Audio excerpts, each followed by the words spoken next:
राज्याचे मुख्यमंत्री देवेंद्र फडणवीस साहेब आज शेतकरी आत्महत्याग्रस्त प्रणव जिल्हा असलेला यवतमाळ जिल्ह्याच्या दौऱ्यावर येत असल्याचे कळाले।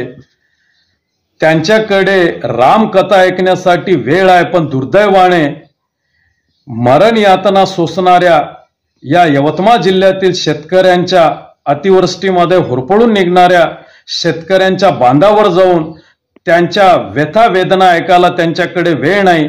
महायुती शासनाकडनं या अतिवृष्टीमध्ये शेतकऱ्याच्या बांधावर जाऊन त्यांना मानसिक धीर देण्याचं काम झालेलं नाही।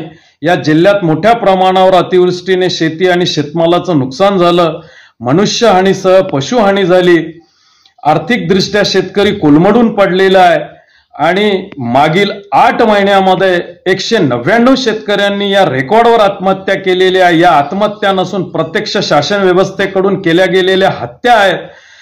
निवडणुकीच्या कालखंडामध्ये महायुती शासनाकडनं देवेंद्र फडणवीस साहेबांनी शेतकऱ्यांचा सातबारा सरसकट कोरा करून त्याला कर्जमुक्त करण्याचं आश्वासन दिलं। हे आश्वासन देखील शेतकऱ्यांसाठी वांझोट ठरलेलं आहे।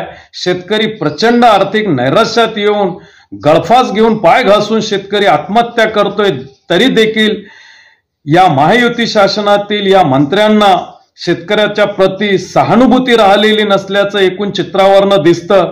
म्हणून मी या दौऱ्याच्या निमित्तानं राज्याचे मुख्यमंत्री देवेंद्र फडणवीस साहेबांकडे मागणी करतो की त्यांनी शेतकऱ्यांचा सातबारा सरसकट कर्जमुक्त करून या जिल्ह्याला मागील 11 महिन्यापासून जिल्हा कृषी अधिकारीच नाही, त्यांनी कृषी अधिकारी सुद्धा द्यावं व पीक विम्याच्या लाभासह या अतिवृष्टीग्रस्त शेतकऱ्यांना भरीव आर्थिक मदत द्यावी अशी मागणी मी स्वाभिमानी शेतकरी संघटनेच्या माध्यमातून व्यक्त करतो।